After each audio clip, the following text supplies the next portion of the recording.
pollinate, when the cedars pollinate, then I get sinus headache. Sometimes I go into sneezing fits and all kinds of fun stuff. So allergy season is arriving. Yay. I say, this is jokingly, right? Death to all cedar trees, which are actually junipers. And because they are the worst. Right? Ragweed in the summertime and cedar trees in the spring. So, let's start with housekeeping. I know that a lot of you must have talked bad about me on Wednesday. Okay? I want to acknowledge the average score for the test was 59%. Okay? That's actually one of the lower test averages that I've given in a while. Okay? So that means that I feel like I failed too. Right? Just to let you know that. Now, we're going to do test redos. Okay? And just a reminder on the test redos, if you go to Campus Web and you log on, you go to this course, and you go to handouts, Unit 6, which is the one the test was in. I put a Chapter 24 test redo.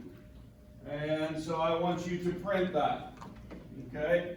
And you guys can look on Campus Web to see which questions you missed, correct? Yes, and so then I want you to go through and I want you to, number one, look up the answer in the textbook, right? So for each corrected answer, one, I need a page reference.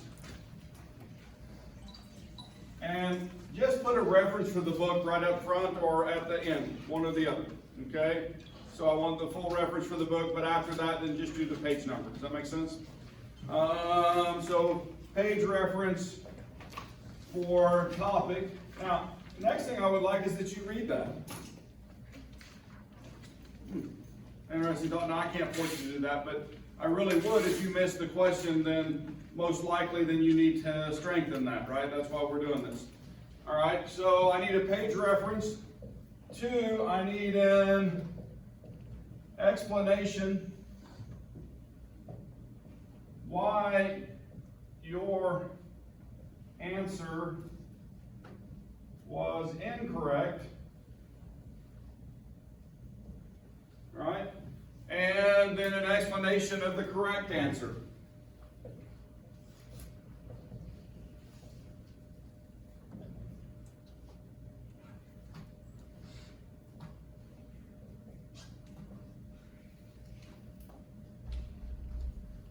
Cool? Seems like I'm forgetting something. Oh, usually we do it on a separate sheet of paper, right? And then we staple that to our original. This is going to be that, okay? So you guys with me? So that, do it on this sheet, and then that way it'll be organized, okay? Cool? All right? So that's 50% of the points for each missed question. Now, in addition to that, when we grade those, I'm going to take the work that you handed in, and if you guys made a decent attempt, then I will automatically give 1 full point for that attempt on that scratch paper. Does that make sense? So what we'll do is sort those, staple those to this sheet, all right? And then as we go through, then we'll check your work on each of those questions. Okay? And so you could get an additional point that way. Fair? All right, so that's the way I'm going to do the partial credit. Each was worth 4 points, right? You could get 2 points back. You can get an additional point. You had the wrong answer, but you can get an additional point for the work. Does that make sense? So you potentially can get 3 points back for a missed question. All right, another thing. I'm going to go back and look at it a second time. I made a mistake on the test. All right, I had a miscalculation, and I somehow calculated 46 for an answer that should have been 60.3 or 5, depending on how you round it. And the only reason I know it's 0.5 because a student came and said I got 60.3, and so I rounded to 59.5. Now that question has actually been made extra credit, but I will try to figure out some way for those of you who picked 59.5 to also get those extra credit points that you rounded down instead of rounding up. Either that, or should I delete the question? give you the points. Okay, so that was my error. So I don't know what I did. You punch it in the calculator wrong sometimes, right? Usually I do those twice. I don't know if somebody must have interrupted me when I was doing that. So anyway, so I miscalculated, just to let you know that. And so I'll take credit for that one. There was another question that I made extra credit because I really didn't talk about it. I mentioned it in class briefly, but it was actually the very last question on the test, and it was about the synthesis, the Voller synthesis, right? Do you guys remember doing that in the reverse Voller synthesis in lab? Yeah, you took urea and you converted it into what?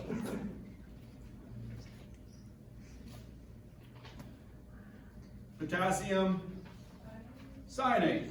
Yeah, so you made that. Now, the reason I made that extra credit is because many people weren't here last semester, so they didn't know that reference. Okay, so I thought about that after the fact, and so for you people who came in, that is for you, okay, that I did that. Cool? Yeah, so the correct answer on that was the vital force theory, all right? Somebody asked me to work question number 12. Who was that? Somebody did? I'm probably going to wait to do that until after corrections, okay? And so, because I want you guys to work through that math yourself. Cool? Yep. Can you explain the nucleotide question when you explain number 12 as well? Yes, I can, absolutely, yeah. I think the nucleotide question was just asking the different components of a nucleotide, which of the molecule structures. And so that was just a place where I was having you think about what a nucleotide is made up of, which are ribose sugar and a phosphate group and so on. Yes, I'll do that. Yeah. When are the test corrections due? They're due a week from today. Okay, so you have a week to do those. Today is Friday. So that's Friday the 4th. 5th.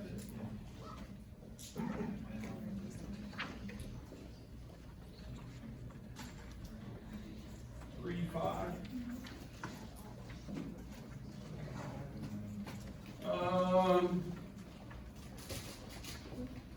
I just figured out something I double booked that day. Interesting. Anything else? Anything else on that? Yes? Does it matter how we like cite the book, or is it just like generic, like Just a page number, literally. I thought you said we had like at the top we had like. Oh, yeah, I want you to use some sort of proper formatting where you have the authors, the title, the copyright, and so on, and you're actually using chapters 9 through 12, right? So that you would reference that in that fashion. Does that make sense? Yes. I want you to practice that. That is something that I love it when you use outside resources. Okay? That means that you're actually doing science, right? Especially when I finally get you into the primary literature. So textbooks are wonderful for getting a background, but when we get to research and those types of things, then we move from those types of information sources to primary literature. And so, and that's a transition. We have a junior senior research class that's all they do is, well, not all they do, they actually do laboratory work. But for the beginning of that project, they write a research proposal, kind of like you guys did, but they have usually about 20 references for one of those proposals, okay? And they're all primary sources, and so they're trying to develop their project, and then when they write up, they'll use many of those sources again in a report and on a poster, okay? So just to let you know that we transition that. Yep, another question? This is really unrelated. Yes. But you mentioned capillary action the other day in Yeah. class.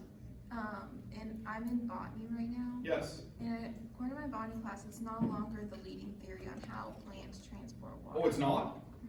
Oh, what is it now? I'd love to know. Cohesion tension theory. Cohesion tension. So cohesion tension would be caused by interaction between molecules which is similar to capillary action But the most of the force is from the root pressure. from the root pressure pushing up. Okay, interesting.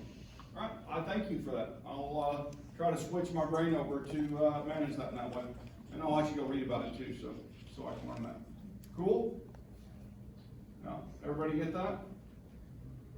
There's nothing wrong with adapting as science changes, is there? Okay?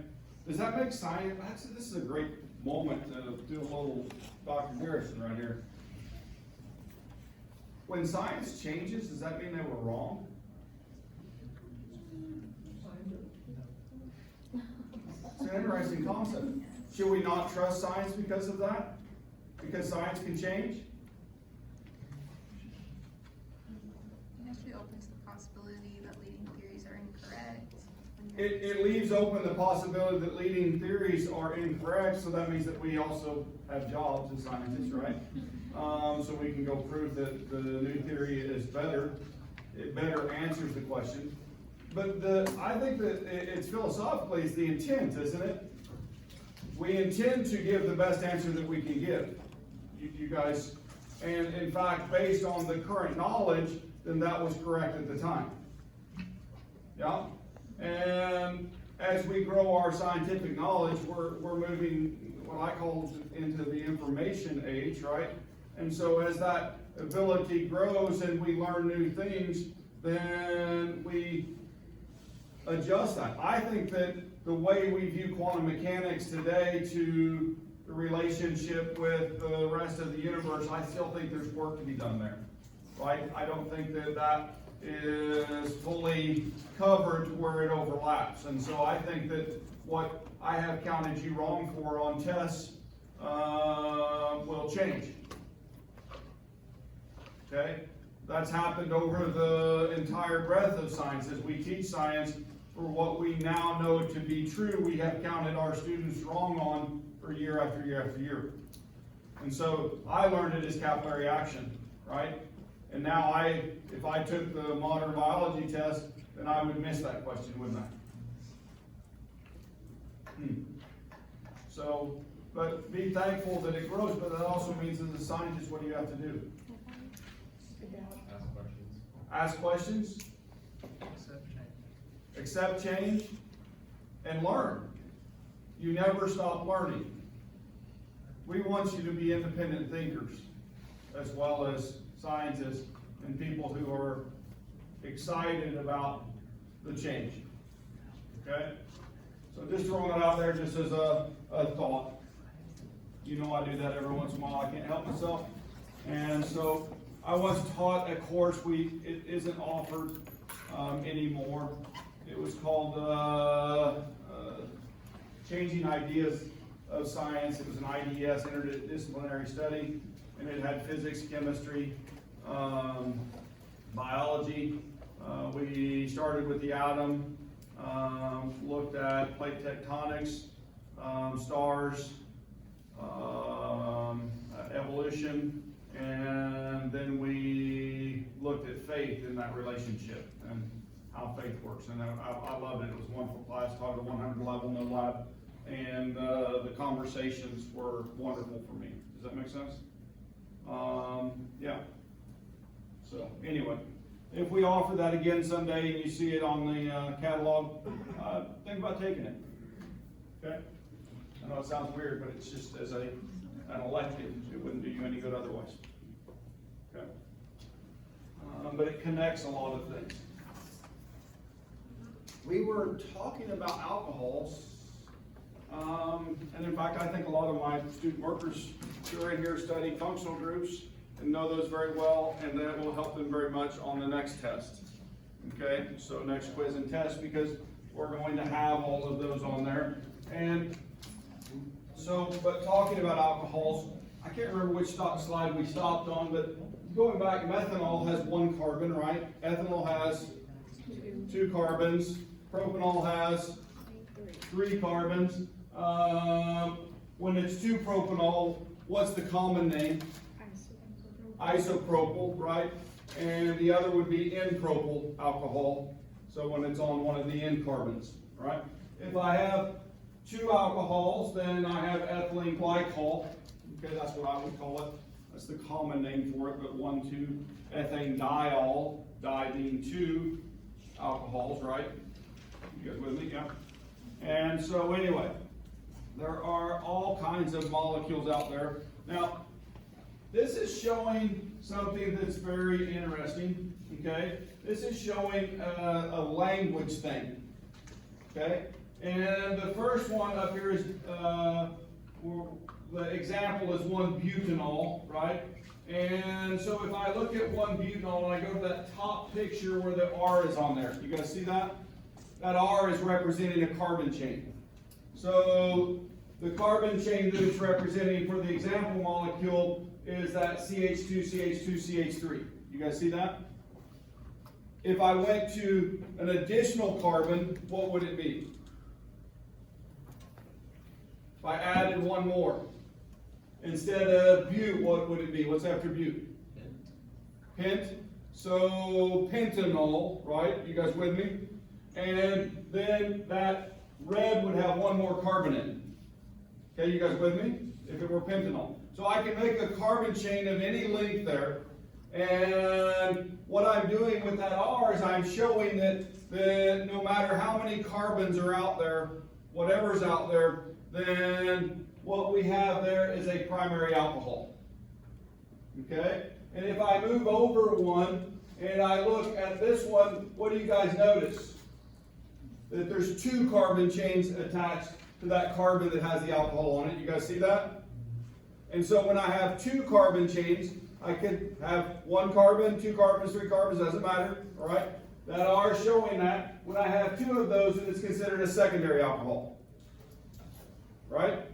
So when I have a test question, right, and I show 3 R's on there, right, or 3 methyl groups, what are you going to call that if I ask you if this is a primary, secondary, or tertiary alcohol? I'm going to call it a tertiary. You guys with me? All right, so I want you guys to be able to identify those. Could I put ethyl groups in place of on the 2-methyl, 2-propanol, could I put 2-ethyl, 2-propanol? Yeah, and it still would be a tertiary alcohol. Okay, so I'm just telling you that, right, so you can identify those. Now, the reason this is important, right, isn't just for identity, right? The reason it's important is because it changes the chemistry. Okay, and I think I ended on this slide last time, but I wanted to go back through because I was rushed. And so if I'm looking at this slide and I see a primary alcohol, right, then that primary alcohol can become an aldehyde, right? And then from there it can become a carboxylic acid, which if I'm talking about a particular alcohol called ethanol,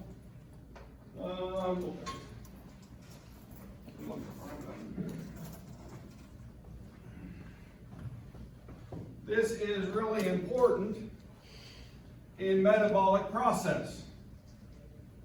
Okay?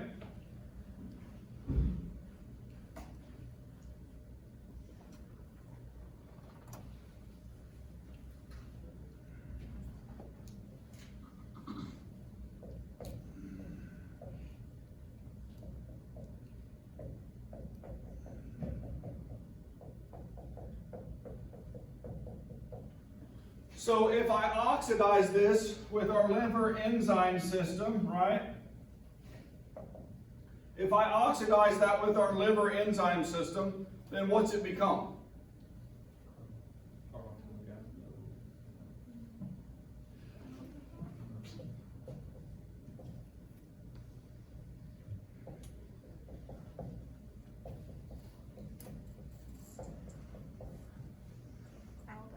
It's called an aldehyde. Okay? Now, an interesting thing about aldehydes are very toxic. You guys know that, right? What do I store things in? It's actually not used anymore. What's the famous, and sometimes they even use the word pickling solution that biologists use for years and years and years? Formaldehyde. And why did they use that? Because nothing likes to grow in formaldehyde. right? So that means that bacteria and fungi won't come in and destroy my sounds. Cool? You guys with me? All right? But the interesting thing in my liver system when I have primary alcohols is that it can go on and do more chemistry, right? And the additional chemistry is to do what? Carboxylic acid. Add an oxygen. I add an oxygen, and what's this called? Carboxylic acid. It's a carboxylic acid, and what's this one's name? 2 carbons. Acetic acid. Okay? Vinegar. And vinegar is much, much, much less toxic than the aldehyde. You guys with me? So, the chemistry, now, when I change that to methanol, methanol won't go on and do the second step. It stops. That's why it does so much damage to you. Okay? When I take molecules like ethylene glycol, right, which has 2 alcohols on it, then it has some of the same issues. Okay? And so those molecules are toxic to you. Now, is there some toxicity to ethanol? Yes, there is, guys. It's poisonous. Okay? But your body can tolerate a fair amount of it. And then if you are a regular user of alcohol, then you can actually strengthen your enzyme system to handle more of it. Okay? Now, I'm not sure that's a good thing, but it can be done. Right? You guys with me? Yeah. So I talk about this, and I'm just being honest with you. I know that nobody drinks at College of the Ozarks. Okay?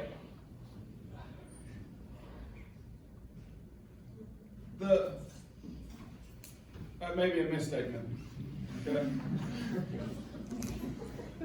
Sorry, been home straight there.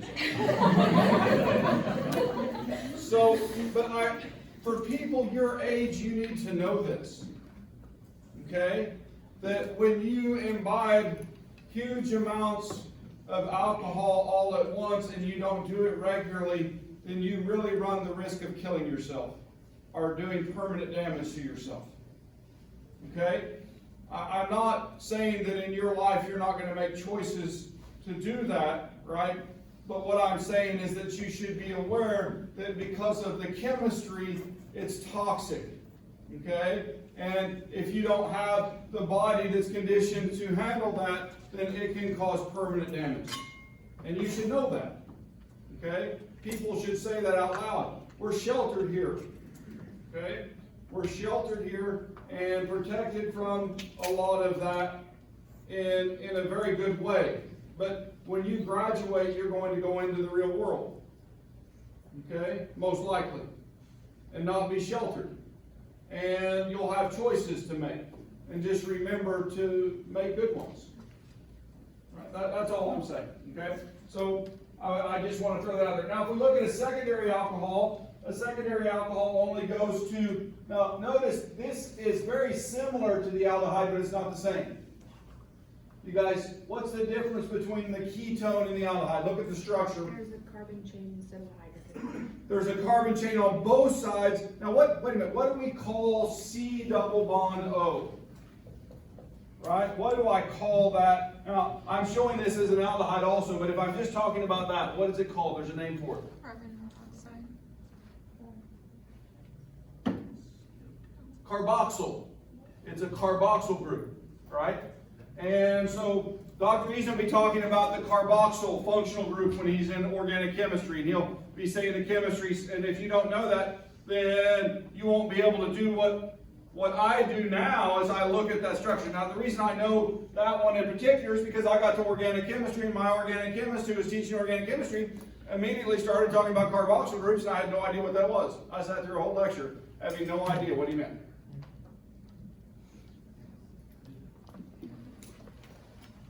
Because I didn't have the language, did I?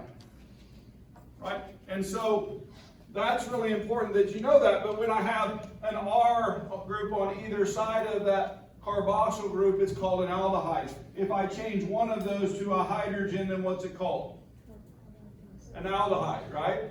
And so ketone with 2 R's, aldehyde with 1. If I didn't say that correctly the first time, that's what I meant to say, okay? I said that backwards, didn't I? You said aldehyde the first time. I did, and I caught that in my brain after I got to aldehyde, and I was like, I already said aldehyde, oops, all right? So, sometimes brain and mouth aren't connected, okay? So, I apologize for that. The last one, when I have a tertiary alcohol, right? That chemistry can't happen because it's shielded from happening. All right, so now when you get to organic chemistry, Dr. Easton's going to teach you the mechanisms behind these reactions. And actually the ones we're looking at right now are in second semester organic because they're a little bit more complex in the way they happen. Okay, cool? Yeah, but a lot of life chemistry occurs in this fashion. So when you take biochemistry, you'll repeat it all again. This is out of your textbook, I threw it in, and it's just showing the percent by volume, lack of coordination, up to from 0.05 to 0.15. 0.1 is, and that's actually down now, it's 0.08, I think, for the state of Missouri, to get a ticket for driving while intoxicated. 0.15 to 0.20 intoxication, 0.3 to 0.4 unconscious, 0.5 possible death. Right? So, yeah, alcohol can be dangerous, and so we just should think about those types of things. Now, when you get pulled over, all right, breathalyzers, we did an experiment last semester where we looked at gases in the IR, and I had you breathe into the IR spectrometer. You guys remember doing that? And I said, if you've been drinking, please don't breathe in my spectrometer. Right? There's a reason for that, right? Because that's the tool that is used in that mechanism. And so what I want you to notice is here is ethanol. Now, and I'll talk about a court case that I'm familiar with, right? It was in one of our publications.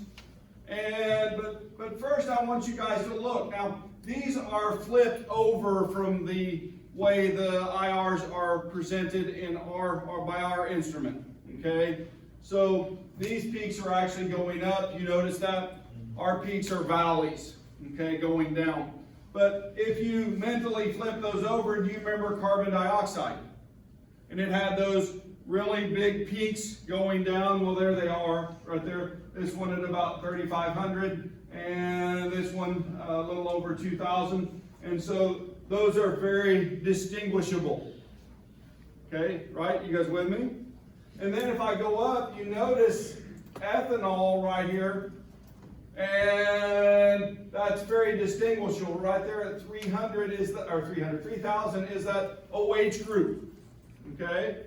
That's the OH group right there. And so now that was the peak that I would see. Now even you look at water, you see that water has these two big peaks. Now wait a minute. Is water a greenhouse gas? It is, isn't it? Okay? So if I calibrate without water in the atmosphere and then put water inside of the instrument, then I can see it very clearly. How do I get rid of that when I'm actually doing an experiment in the laboratory and I don't run in a vacuum or under nitrogen or something like that? What do I do to get rid of it? Because there's always water, some humidity. I zero it, don't I? I run a blank with that present, and then I put my sample in there, so I'm only looking at the sample. Okay? The additional signal from the sample. So anyway, but can you guys see how it would be very easy to see an alcohol? It's automatic. And in fact, the court case I know about is a chemist who was arrested for driving under the influence. All right, so he was arrested for a DWI, and he was a chemist working in the laboratory, and he claimed he hadn't been drinking. I don't know if he had or not, okay? But he worked with methanol as his solvent. And methanol will go right through the skin. Okay, it's a small molecule which literally, in fact, there's industrial cases where methanol, if you have enough methanol spilled on you, then it will kill you. Not drinking it, going through the skin. Okay, you guys with me? And so he went to court and fought it and said his exposure to the alcohol in the laboratory, the methanol, had moved through his skin, and collaborated that with witnesses and actually beat the case. Right? Isn't that interesting? Because you notice that it would be calculated from the same peaks in terms of the amount of alcohol present. Yes? Does methanol absorb the skin also inebriate you, or? It would probably, yes. But then it would not be an intentional thing, and you may not be aware of it. And he probably dealt with that every day, right? So, or he may have just used that because he was a chemist and thought, those IRs are exactly the same, or very close. They couldn't prove that because they only ratio 2 peaks for the analytical work, right? To get the blood alcohol content. Interesting. Chemistry.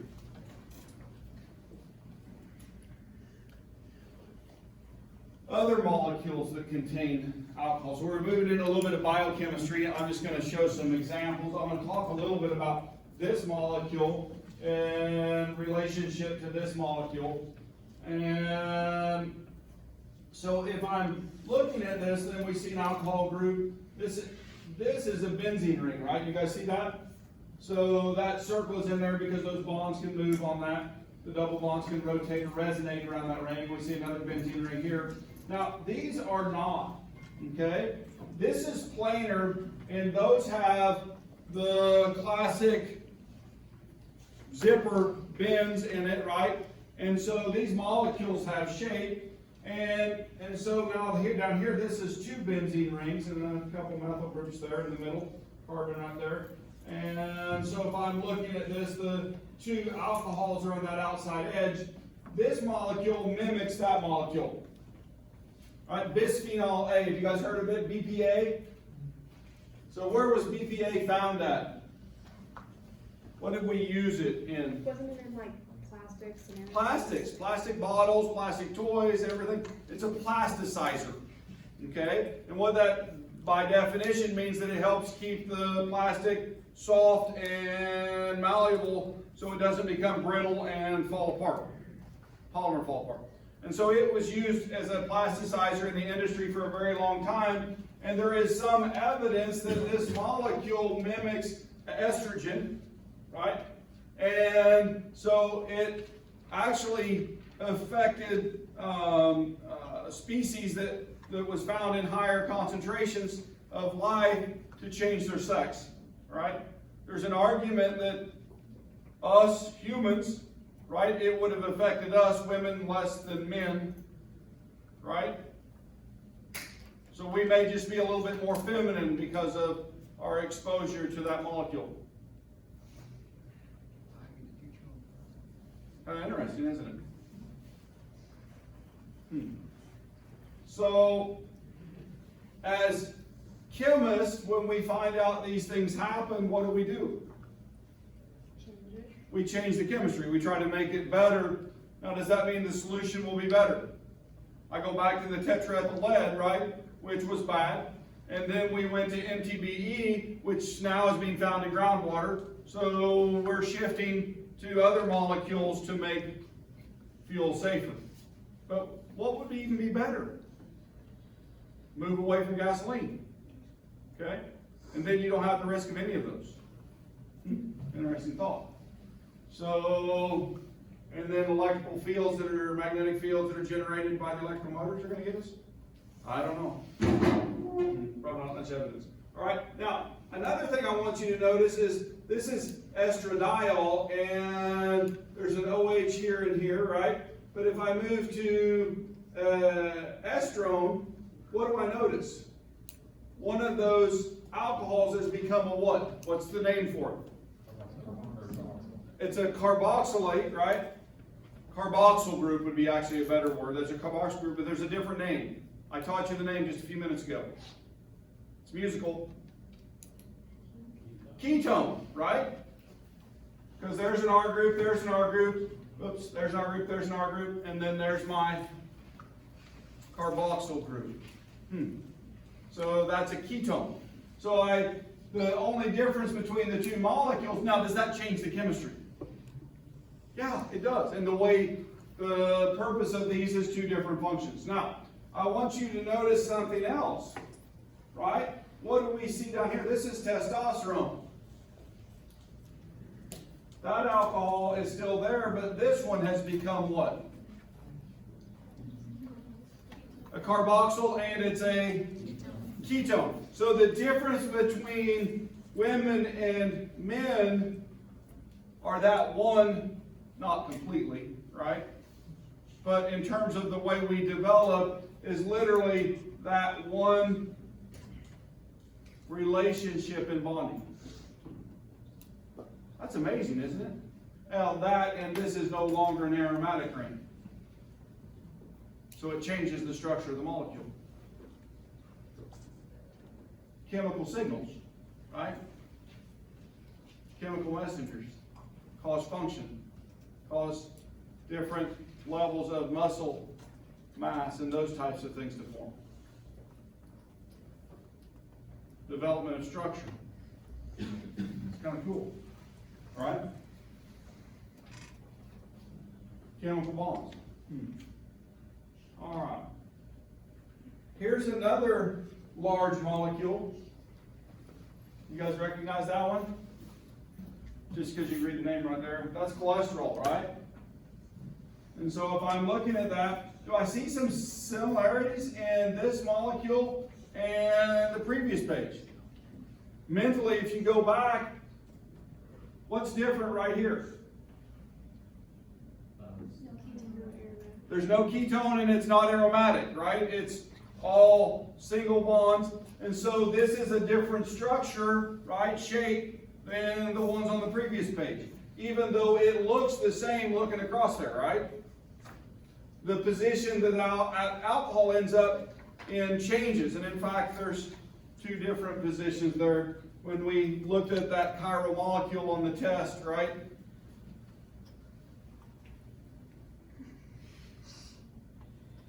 That's related to that, okay? Just throwing that out there. All right, cholesterol also does not have the alcohol or carboxyl group there. It instead has that functional group, okay? Now, if I'm looking at this, is this molecule overall more or less polar than these?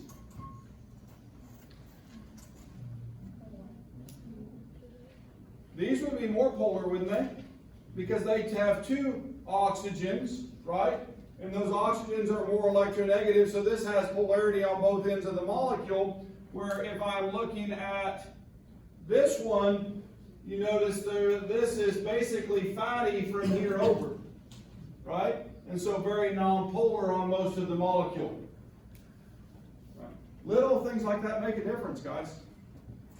Structurally, the way they behave and everything else, and this molecule gets thrown into the fat group.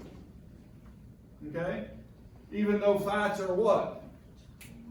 Fatty acids are long chains with a carboxylic acid on the end of them, right? But these get thrown into that group. Cholesterol. Okay? So, here's some carboxylic acid. This is going through if I just have the carbonyl with a hydrogen on there, you guys see that? It's called formic acid. That's a naturally occurring acid. Ants make that. Anybody know what happens when you get bit by an ant? It stings, and it's because they have a little bit of formic acid present there, and they're giving that to you. Isn't that cool? Yeah. No, hers. All right. Acetic acid from fermented fruit. Right? We also produce that in our own body. Propanoic acid, very common in dairy products. Another one that's very common is what? We used it in lab when we did our ester synthesis. Stinks really bad. The infamous, not ammonia, butyric acid, right? Butyric acid, the official definition is rancid milk. Yeah. Benzoic acid, we find that in berries. All of these give flavor, right? Citric acid, fruits, right? Malic acid, apples. How about tartaric acid? So now we notice that there's more than one alcohol, or more than one carboxylic acid, and in many of these cases, there's also an alcohol or two involved. Cool? So those molecules give character and flavor to things. Citric acid. How many people like lemonade? Yeah, I do too. So what do you do in cooking to balance out the acidity? Sugar. Add sugar, right? And so then that makes a wonderful, wonderful flavor. I kind of like just taking a little bit of citric acid and just putting it on my tongue, and then it's like sour candy, right? You guys like sour candy? Yeah, I do. I'm one of those people. I love to cook with lots of vinegars. I use rice vinegar, apple cider vinegar, balsamic vinegar, red wine vinegar. All of those have different characteristics, don't they? Different flavors. And so when you're cooking and preparing foods, then you can use those to enhance or bring out or add flavor. Okay? And then balance that like a balsamic with potatoes, balsamic olive oil, and you can maybe do garlic or rosemary, those to give a little bit more flavor, and then roast that to caramelize the sugar on the outside of the potatoes with the balsamic, and so you get that sweet flavor. The grape comes out a little bit from the balsamic, and it's really wonderful, guys. So if that's all chemistry, you know that, right? Yeah. So anyway, anybody hungry besides me now? Thinking about those potatoes. Carboxylic acid, right? Ester. Wait a minute. How did I get from carboxylic acid to an ester? You guys know this reaction. What do I react to get from carboxylic acid to an ester? What's the other component? An alcohol, right? I did that reaction on the board the other day. And so there's the alcohol, ROH. Here's the carboxylic acid, R, carboxyl group, oxygen, hydrogen. And I cut off that OH and cut off that H, and I get water. And then I pull those two together and I get my ester. So I get my ester. All right. So let's talk about some actual ester reactions in our bodies, right? This molecule, how many alcohols are on it? 3. You guys have heard of glycerol, right? Right. Glycerol is the head of a, well, what would they call this? Triglyceride, yes. And so if I'm looking at a triglyceride right here, then what I see is that I took those 3 alcohols and I took 3 fatty acids and I added them on, and this is glycerol tristearate. And so all of these are unsaturated. How do I know that? How do I know those fats are all unsaturated? They don't have water or something? No. Or I said unsaturated. They're all saturated. How do I know they're all saturated? Because they Not have- unsaturated. Do what? They have the max number of hydrogen. They have the maximum number of hydrogens. There's no double bonds shown in them. Okay, you guys with me? Saturated fats have all the hydrogens on there that can be there. If I have an unsaturation, I have a double bond, and position-wise, you can learn those in organic chemistry and biochemistry. Okay, we'll just talk about them as saturated fat versus monounsaturated versus polyunsaturated. What's a monounsaturated fat? One double bond. 1 double bond. What's a polyunsaturated? 2 or more.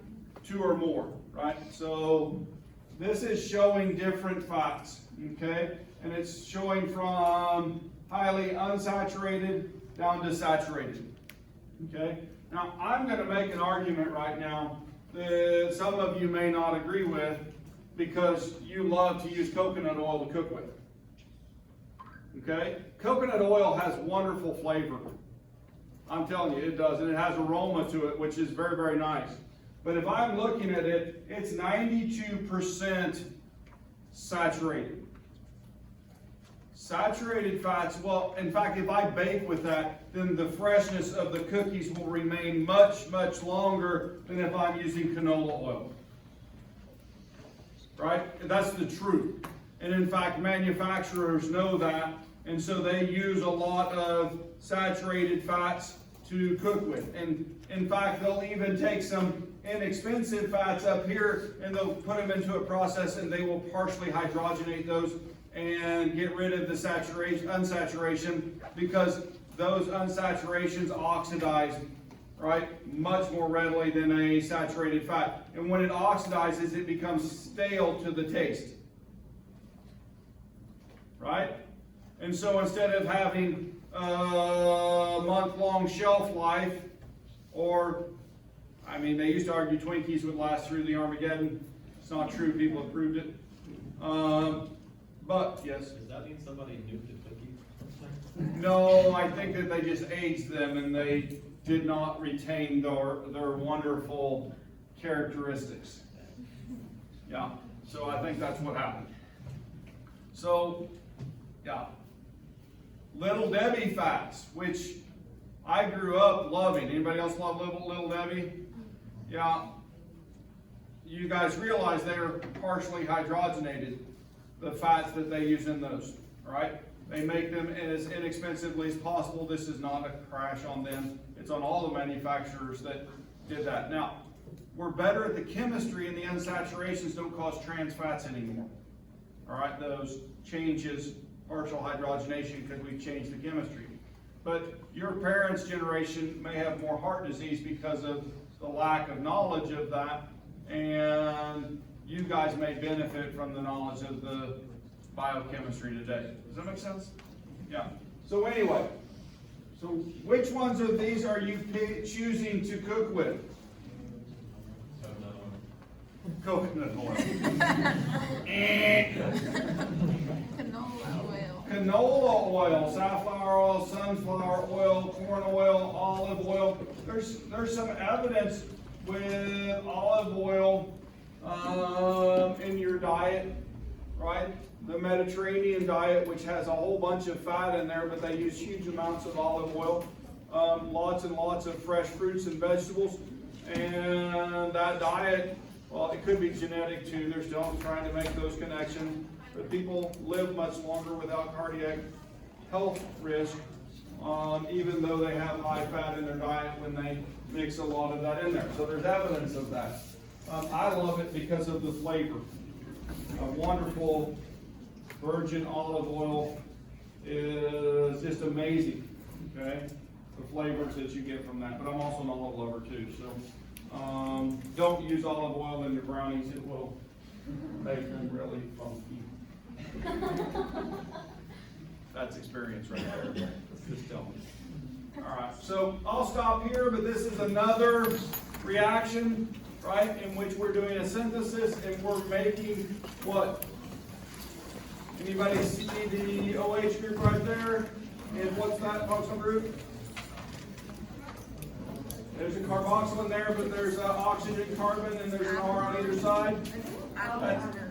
This is actually, this one's an ester.